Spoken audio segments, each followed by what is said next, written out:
Salut tout le monde. Alors aujourd'hui, mais qu'est-ce qu'on va donc faire? Eh ben on va faire une petite vidéo de présentation sur certainement mon MMORPG préféré de tous les temps, Lineage 2, le roi des MMO de grind s'il en est,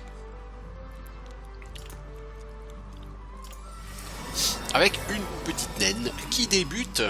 Elle est niveau 10, hein, Kleptomane. Donc pour cette vidéo, je joue sur un serveur qui est en version Freya. Donc c'est une version Lineage 2 de 2009. Certainement la version la plus noob friendly. Comme je n'ai pas l'intention de jouer en multijoueur. Alors là le but, ça va uniquement d'être de montrer à des gens qui connaissent pas un peu les environnements et les couleurs et les graphismes, disons de manière générale, du jeu. Alors si ici on met none, voilà, parce que sinon c'est trop brillant le ciel.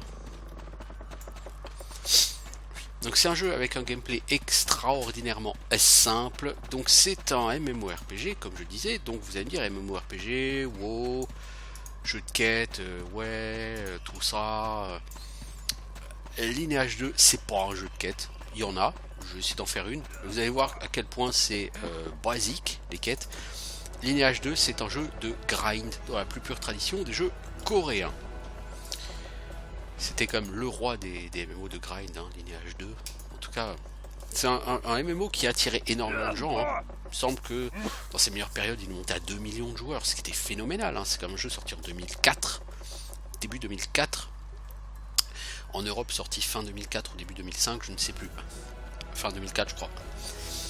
Et c'est un jeu qui était délivré sous la forme de chroniques, qui était toutes gratuites. Donc chaque chronique, c'était une espèce d'add-on avec des nouveaux niveaux supplémentaires, du nouveau stuff, des nouvelles régions. Et le monde est devenu vraiment gigantesque. Et ce que j'aime sur ce jeu, c'est son ambiance et son côté monde ouvert. Il est vraiment, vraiment magnifique pour ça. Au niveau du gameplay, vous allez voir, c'est... Voilà. Donc là, on a une quête. Et comme je joue sur un serveur, voilà. Il y a un multiplicateur sur l'XP de quête, ce qui va me permettre de gagner des niveaux rapidement. Pourquoi? Lineage 2 sur cette version, le niveau maximum c'était le niveau 85. Vous passiez du niveau 1 à 20 avec une classe de départ, donc fighter, classe de base, quasiment sans skill. Entre niveau 20 et 40, vous pouviez avoir une classe intermédiaire. Après niveau 40, vous aviez ce qui était la classe définitive pendant les premières années. Puis au niveau 76, parce qu'au départ le jeu s'arrêtait au niveau 75. Donc niveau 40 ou 75, vous aviez la classe définitive. Et depuis 2007 ou 2005 ou je sais plus, il y a eu des augmentations de niveau quoi. Et le niveau maximum est passé à 85 et du coup il y a une troisième classe au niveau 76 mais qui n'est que la continuité de la classe du niveau 40. Bref, déjà on va prendre cette quête. Donc lui veut qu'on retrouve un diamant étoilé qu'il a perdu et c'est le marchand d'armes Rip qui devrait l'avoir. Alors j'espère qu'elle n'est pas buggée sur ce serveur, n'est-ce pas cette quête? Alors concrètement, je pourrais vous montrer la création de personnage.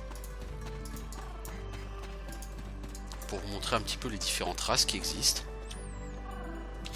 Vais-je oser? On va essayer d'oser. Donc si je veux créer un nouveau personnage, j'arrive sur cet écran qui est ultra basique, hein, puisqu'encore une fois c'est un jeu 2004. Next, select your character's race and class. Then select your character's gender and appearance. Voilà, merci le tuto. After you have made all of your selections, click the character creation button on the right side of the screen. Donc, on a en l'occurrence 6 races.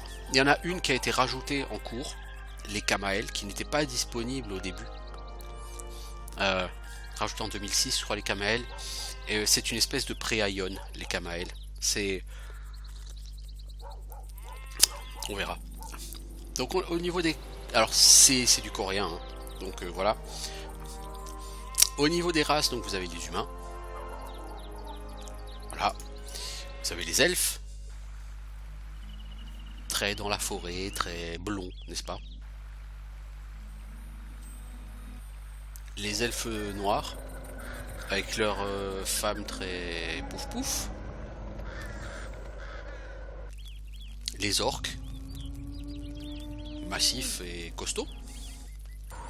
Les nains, qui sont presque aussi costauds que les orques en termes d'encaissement.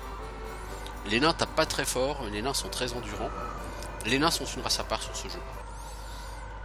Et donc les Kamael, qui sont des espèces d'anges là, avec une seule aile, qui eux ont été rajoutés plus tard et qui sont complètement cheatés, donc on va pas trop parler des Kamael.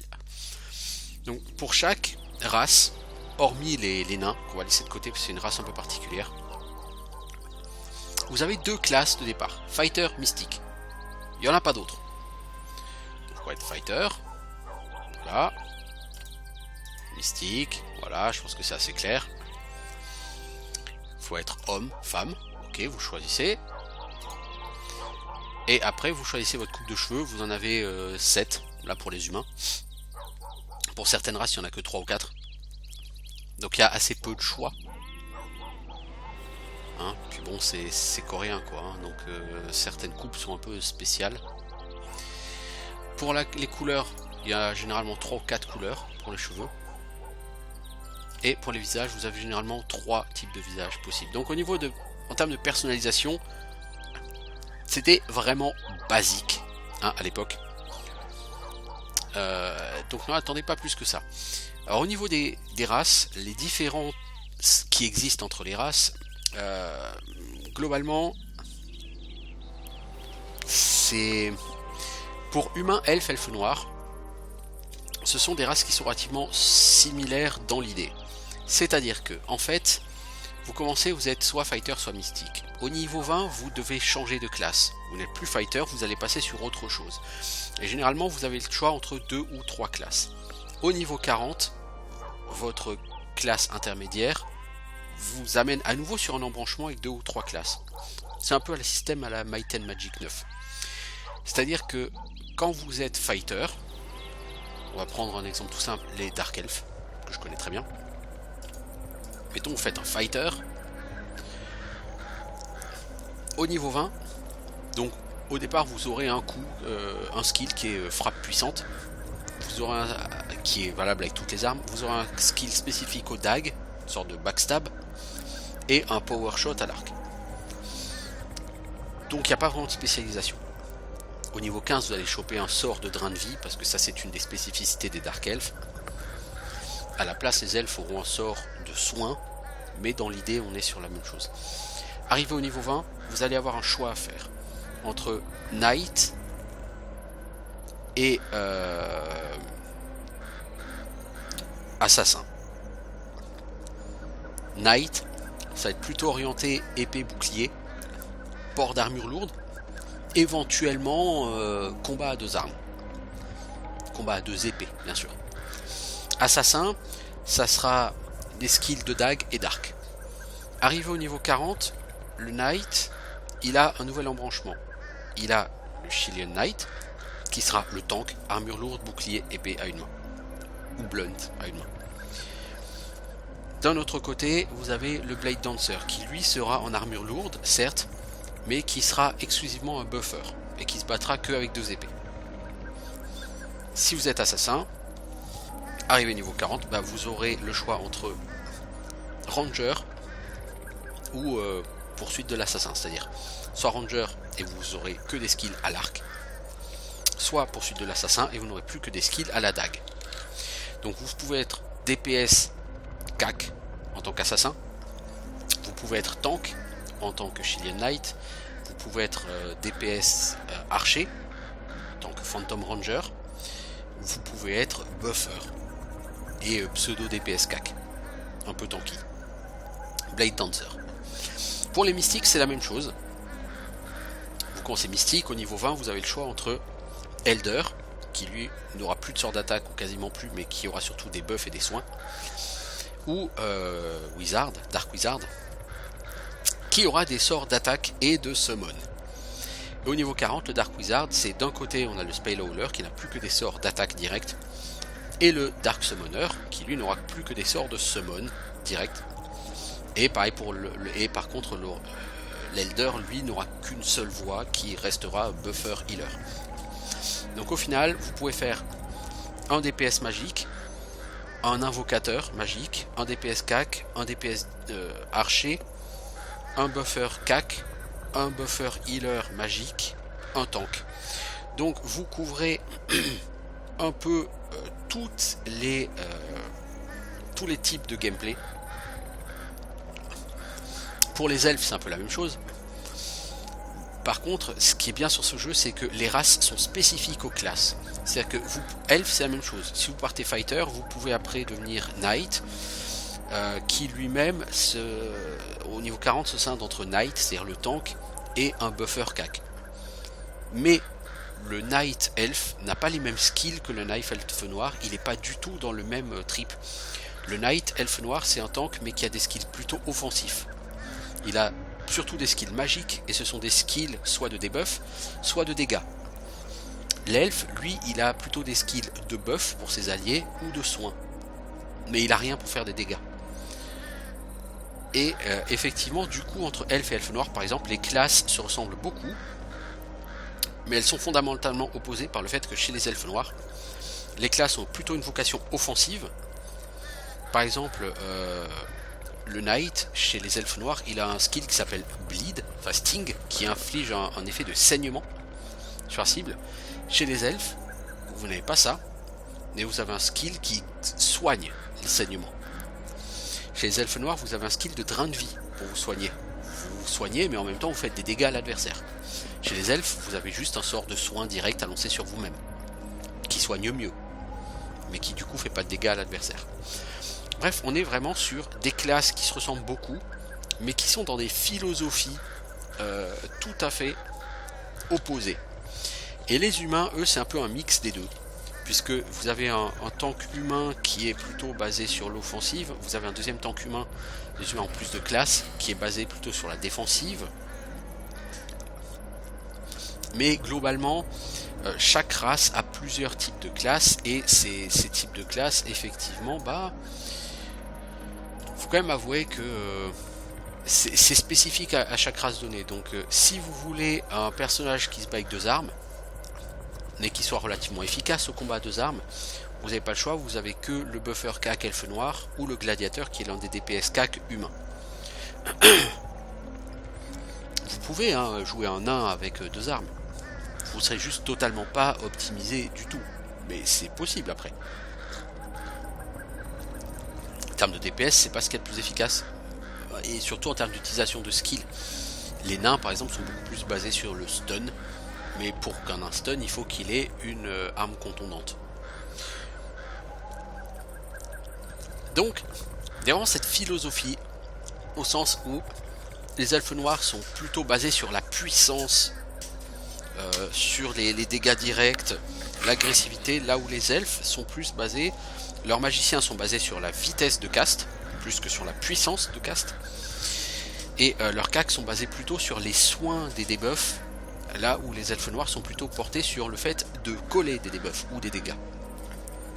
Du coup, j'aime bien cette différence de philosophie.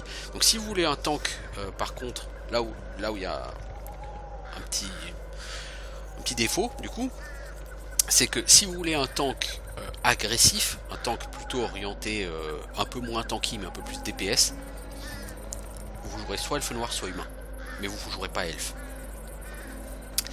Les orques, eux, c'est un peu spécial parce que bon, ils ont toujours fighter mystique, mais au final ils ont quand même moins de classes que les autres. Leurs buffers sont les mystiques, leurs mystiques vont être des buffers essentiellement, pas tellement des healers, même s'ils peuvent healer, c'est pas les meilleurs. Et leurs DPS cac vont être puissants, et soit avec des grosses armes à 2 mains, soit avec des griffes.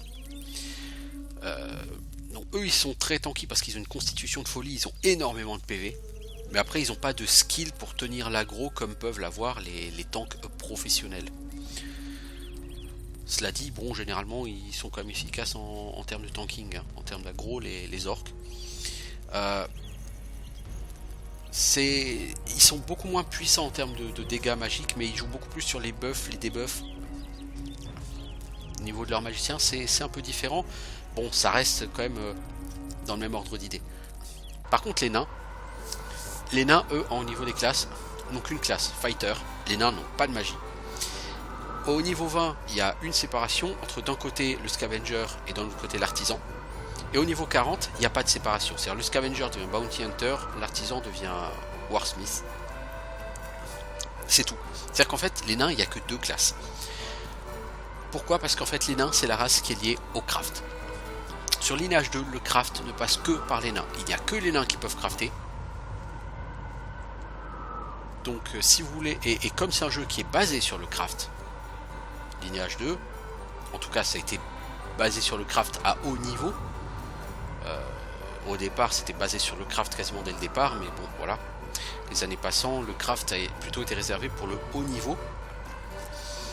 Et du coup, avoir du stuff haut niveau, ça nécessite de passer par un nain. Donc il y a 2 types de nains.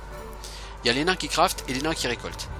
Pourquoi? Parce que les compos pour avoir un craft sur ce jeu sont totalement fumés. En 2005, ou dans ces eaux-là, pour vous crafter une arme, il vous fallait 3 à 4 mois de farm. Mais quand j'ai 3 à 4 mois de farm, c'était pas du farm 1 heure par jour. C'était du farm intensif pour avoir une arme. Là où c'est rigolo, c'est que quand vous mourrez, vous pouvez perdre votre stuff. Il peut tomber par terre. Donc 3 mois de... Vous mettez 3 mois à faire votre arme. Vous êtes content, vous êtes content. Et là, vous allez fêter ça dans un donjon avec un pote, vous gérez mal un pool, vous faites buter, ton arme elle tombe par terre, le groupe d'à côté vient, elle la ramasse. Et voilà. Et ça fout les boules. Parce que le stuff n'est pas lié sur ces anciennes versions de Lineage. Il n'y a pas de stuff lié. Donc tu meurs, tu perds ton stuff, n'importe qui peut le ramasser. C'est ballot. Et donc les nains, c'est les crafters. Donc, enfin, vous avez les crafters et ceux qui récoltent des matériaux. Parce que comme dit, il faut des mois pour pouvoir crafter votre stuff. Des mois de grind.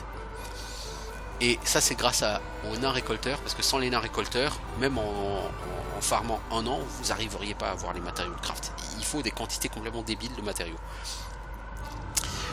Et bah, vous avez des nains qui sont récolteurs.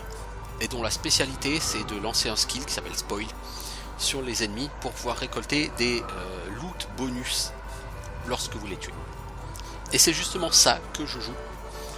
Pourquoi? Parce que sur Lineage 2, vous êtes en super galère d'argent à longueur de temps.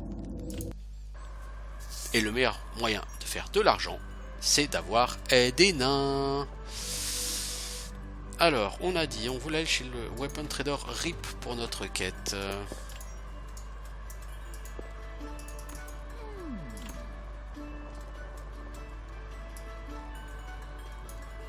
Donc il me demande d'aller chercher Carrier Toroko qui aurait dû faire la livraison. Carrier Toroko, il est un peu caché. Donc vous allez voir les quêtes sur Lineage 2, c'est vraiment pas le truc le plus sexy. C'est un jeu de bâche. C'est rien d'autre qu'un jeu de bâche. Et c'est un jeu qui l'assume totalement. Je veux dire, les pseudo-quêtes, elles ont été mises en place plus tard. Essentiellement sur Goddess of Destruction, qui a été une sorte de revamp de Lineage 2 qui est sorti en décembre 2010, 2011, je sais plus. Bon bref, parce que Lineage 2 était quasiment désert, et donc il y a eu cette espèce de version qui a été faite en partie d'ailleurs par les anciens développeurs d'Ion, et ça se sent parce que les classes. Là au final, l'intérêt de Lineage 2, c'est un jeu qui a plus de 35 classes sur cette version là. Et ben avec le revamp, les 35 classes sont fusionnées en 8 classes de base. Et c'est un peu les mêmes classes qu'Ion. Vous avez le healer, vous avez l'espèce de Daed, vous avez le Templier, vous avez le Gladiateur, bref. Ça devient une espèce de repompe d'Ion sur beaucoup de mécanismes, et ça a été détesté par beaucoup de gens. Et personnellement, j'ai pas accroché plus que ça, d'autant que les nouvelles zones de farm étaient relativement inintéressantes. Alors, Lui me dit que en fait il a perdu ce diamant, que il a picolé avec le miner marron. Et qu'il faudrait qu'on aille le voir pour savoir ce qu'il en est.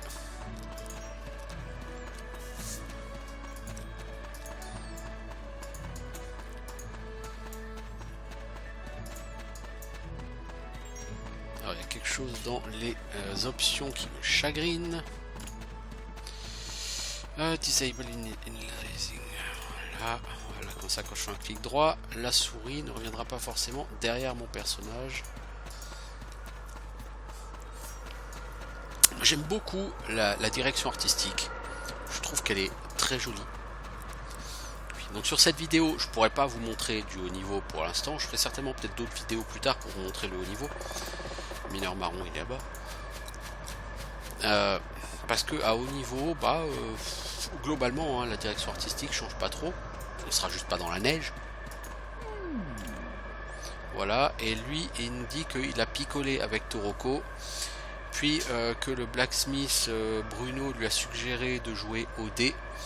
Et Toroko a joué avec le blacksmith Brunon. Et c'est le blacksmith qui a gagné a priori au dé. Donc ce serait le blacksmith Brunon qui aurait la boîte avec le diamant. C'est marrant parce que c'est le mec qui est juste dans le bâtiment juste à côté du gars qui nous a donné la quête. Et nous on tourne comme des cons dans le village depuis 3 heures.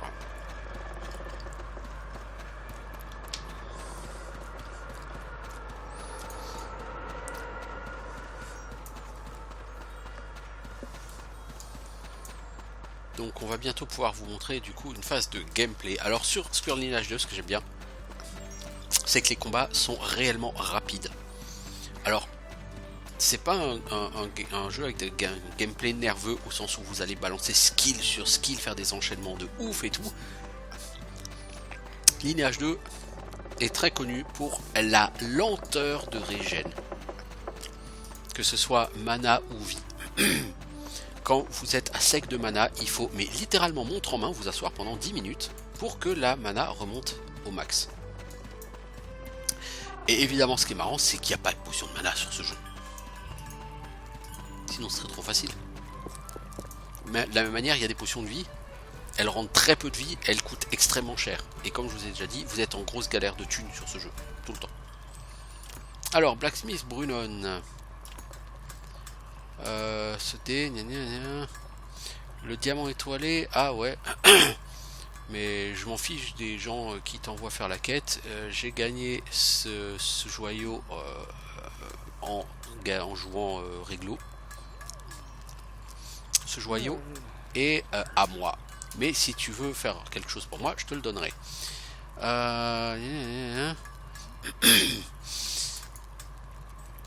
J'étais en train de livrer l'autre jour des joyaux que j'avais eu à la mine de Mithril et j'ai été attaqué par des gobelins brigands. Et leurs lieutenants se sont partagés les joyaux. Ramène-moi ces joyaux.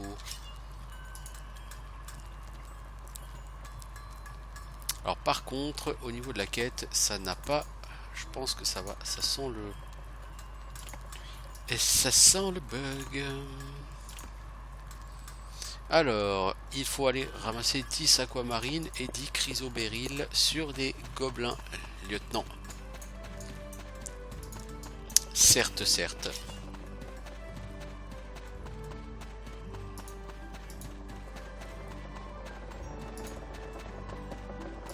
On va sortir du village. Alors, Lineage 2, c'est un MMORPG. Bon, là, il n'y a pas grand monde. Hein. Et comme tout bon MMORPG, il y a des kékés qui veulent faire du PVP. Et ce jeu est bien pour eux, parce que sur ce jeu, il n'y a pas de faction. Vous pouvez faire du PVP n'importe où, sauf en ville, contre n'importe qui. Donc vous pouvez littéralement attaquer et tuer n'importe qui, n'importe où. Il y a une protection qui existe. C'est qu'en fait, quand vous attaquez un joueur, si vous le tuez sans qu'il ne se soit défendu, vous gagnez ce qu'on appelle du karma. Et si vous mourrez, vous avez de vilaines pénalités. quand je dis vilaine pénalité, c'est vraiment des vilaines pénalités, vous pouvez me croire. Donc là, en utilisant mon skill spoil sur le Black Wolf, j'ai obtenu une Animal Skin. Alors, une Animal Skin, par exemple, niveau 35 ou 37, il y aura une quête qui me demandera d'en avoir 100. Avec 4 Animal Skins, vous faites un leather. Et à terme, le leather, il en faut plusieurs centaines pour faire un objet. Genre une paire de gants ou un truc comme ça.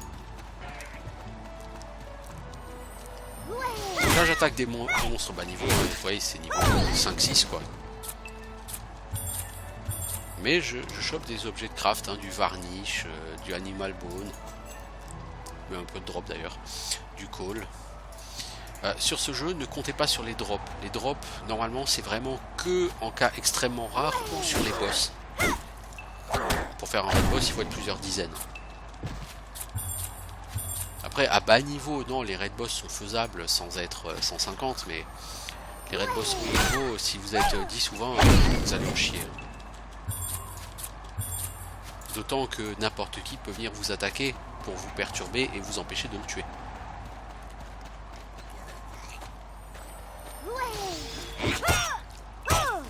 Et la petite chose, quand vous mourrez sur ce jeu, eh ben vous perdez de l'XP.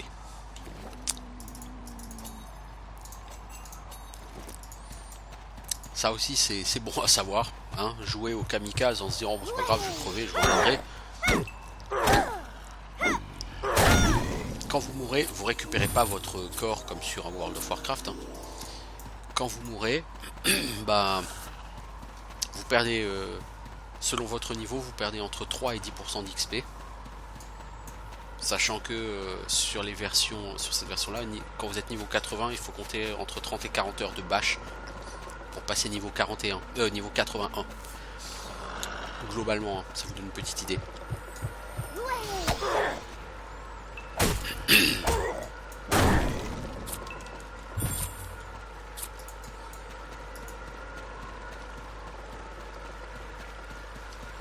Du coup, ouais, vous faites pas n'importe quoi.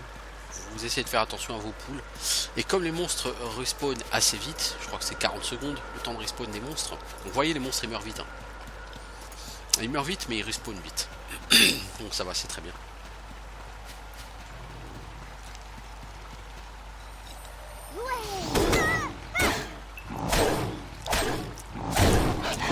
Comme c'est un jeu de bâche, j'ai une recette style. Cool, j'ai la recette pour fabriquer de l'acier. Ça, je vais le garder. L'acier, c'est l'un des composants les plus importants du jeu dans le craft d'armure lourde ou d'armes. J'ai Recipe Leather Stockings, bon ça je m'en fous. Par là, il me semble qu'il y a des gens qui ont une autre recette qui est très utile. Mais c'est pas les gobelins brigands, je me demande si c'est pas les archers. Il me semblait que c'était les orques là du départ.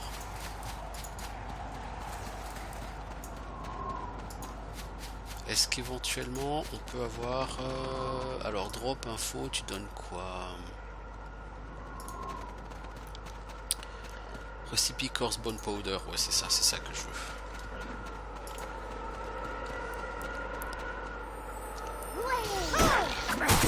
Alors lui il a résisté à mon spoil.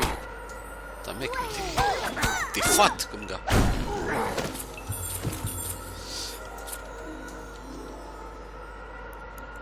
Alors sur ce jeu, il y a énormément de mobs agressifs, mais pas trop à bas niveau, ça va. Par contre, dès que vous avez commencé à gagner des niveaux, la grande majorité des mobs va vous aggro. Et contrairement à des jeux comme WoW par exemple, sur lequel le rayon d'aggro dépend de la différence de niveau, sur ce jeu non, le rayon d'aggro c'est toujours le même. Donc même si vous êtes niveau 70, si vous passez à proximité d'un mob niveau 10 aggro, il va quand même vous aggro. Voilà, le Recipe Coarse Bone Powder, je l'ai. Je vais donc pouvoir m'atteler à des choses un peu plus productives.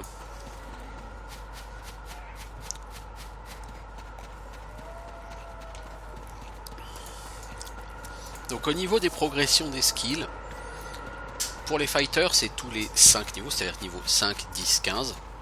Au niveau 20, vous changez de classe, vous avez des nouveaux skills. Après, c'est tous les 4 niveaux, donc 24, 28, 32, 36, 40. Enfin, 40, non, 40, vous changez de classe.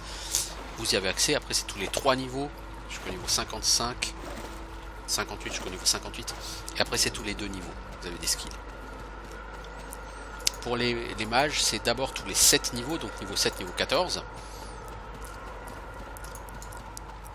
Puis ensuite, niveau 20, vous changez de classe. Après, c'est tous les 5 niveaux. Donc 25, 30, 35. Niveau 40, vous changez de classe. Puis après, c'est tous les 4 niveaux. Jusqu'au niveau 60. Et après, c'est tous les 2 niveaux. Alors, on a eu un Aquamarine. Par contre, là, il n'y a pas le suivi. Donc, je pense qu'effectivement, il y a un petit bug. Donc vous voyez au niveau du gameplay c'est très simple, hein. J'utilise un skill. De toute façon je n'ai pas d'autre, hein, j'ai spoil.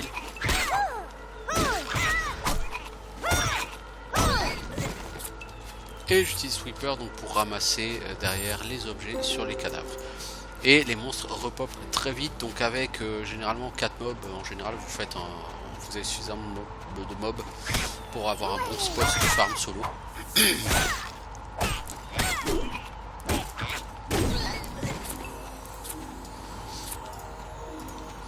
Donc je vais essayer rapidement d'avoir ces items de quête. Et puis après on essaiera peut-être d'aller...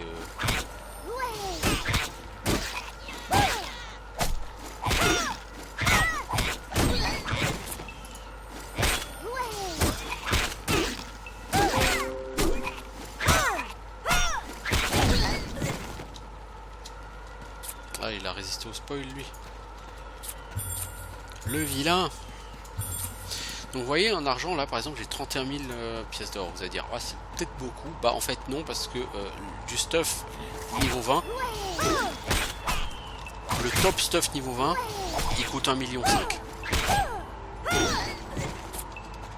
Et c'est pour ça que les développeurs ont changé un peu certaines choses au niveau du stuff sur ces versions en 2009. Ils ont rajouté du stuff qui s'appelle Common Item, c'est-à-dire du stuff qui n'est pas enchantable, qui n'a pas de propriété particulière, qui n'a pas de bonus de 7, rien. Mais qui en contrepartie coûte que dalle. Puisque bon, entre les niveaux 1 et 40, on va avoir du stuff à enchanter, ou avec des gros bonus de 7, etc. C'était sympa quand le jeu était jeune et que, voilà, avoir des bonus de 7, ça faisait la différence. Bon, quand le jeu a commencé à avoir quelques années, le jeu niveau 20 à 40, il y avait plus grand monde et c'était plus vraiment le cœur du jeu.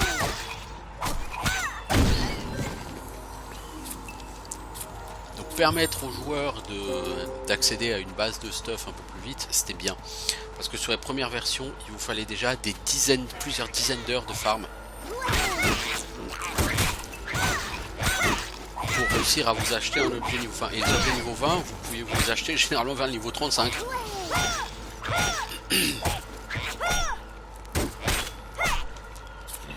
Ce qui fait que du coup... Waouh, merci de lag. Bah, ce qui fait que du coup, en fait, vous étiez tout le temps obligé de jouer en groupe. Parce qu'en solo, vous ne teniez absolument jamais la cadence face aux mobs. Parce que votre stuff ne montait jamais.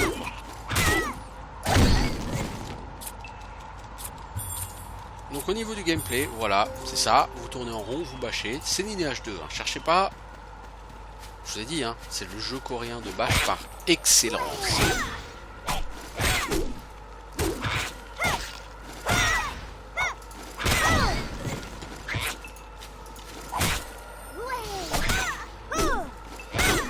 Alors, j'ai pas eu de loot, non, loot, bon, en même temps, le loot sur ce jeu n'existe quasiment pas.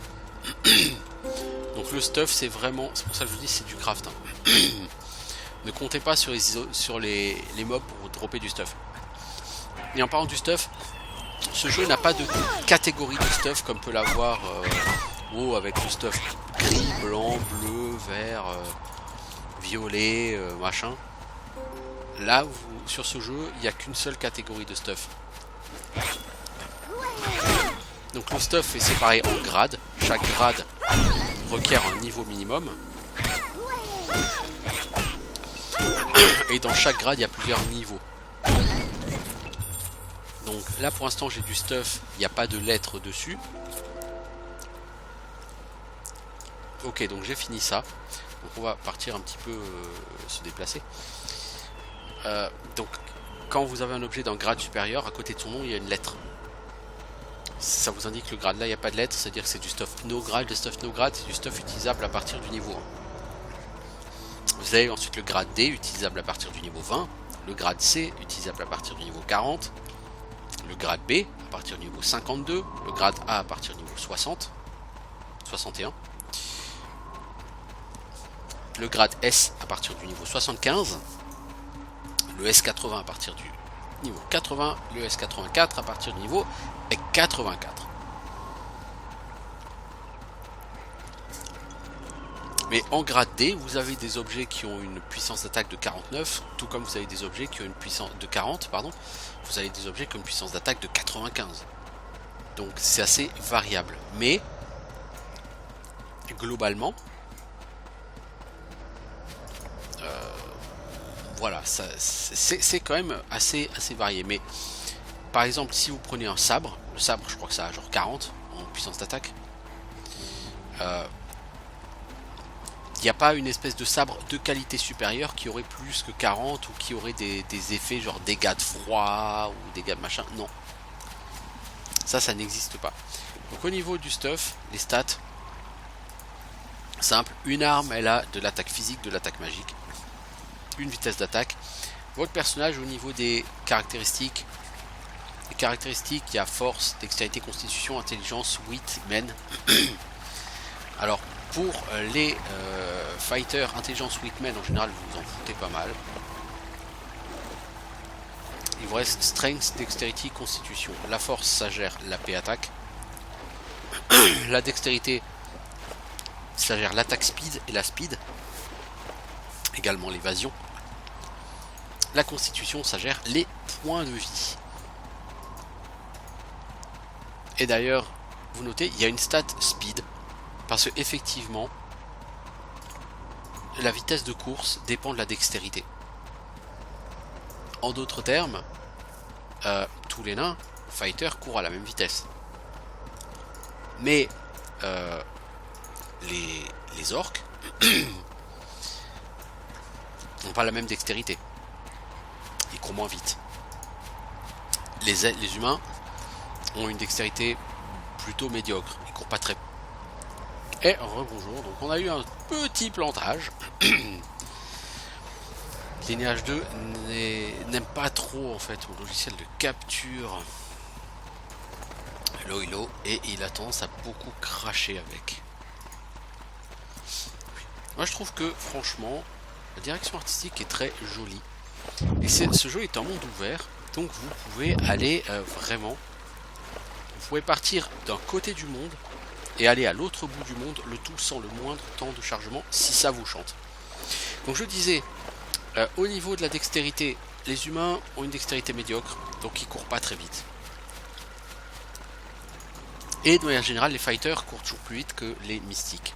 Donc qu'est-ce que ça veut dire? Ça veut dire que les fighters elfes qui ont la plus grosse dextérité, eux, vont très vite. Ensuite viennent les fighters elfes noirs qui vont relativement vite aussi. D'autant plus que les elfes ont un skill qui s'appelle sprint qui leur permet d'augmenter temporairement leur vitesse d'une manière particulièrement balèze.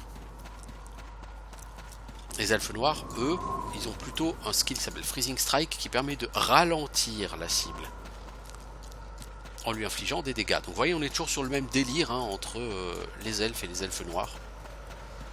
Il y a d'un côté celui qui est plutôt dans le debuff et le dégât, et de l'autre celui qui est plutôt dans le soin et le buff. Salut le Twink Puma. Et t'es mort le Twink Puma. Donc là j'ai utilisé des trucs pour faire des piou piou piou là, des effets. Ça s'appelle des soul shots. Les soul shots sont des consommables. J'ai une araignée aux fesses. Le principe d'un soul shot, c'est que ça double les dégâts physiques. Je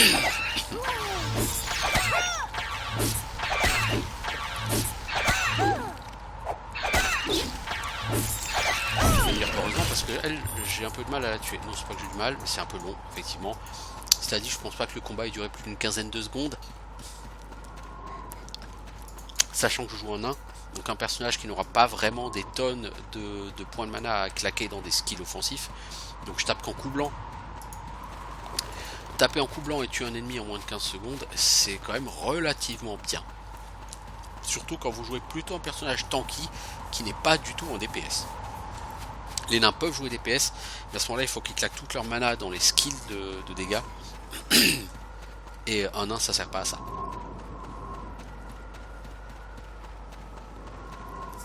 Soit vous êtes plutôt artisan, et on vous demandera de fabriquer des soul shots. Donc même lorsque vous êtes en groupe avec d'autres joueurs, on vous demandera de fabriquer des soul shots pendant que ça bastonne. Soit vous êtes scavenger et on vous demandera d'avoir des loots bonus. Et les deux vont utiliser vos mana. Pour l'instant, comme il y a un modificateur d'XP x5 je crois, et que j'ai de la vitalité qui fait XP x3 en plus, donc je suis en XP x15, donc je level up vite.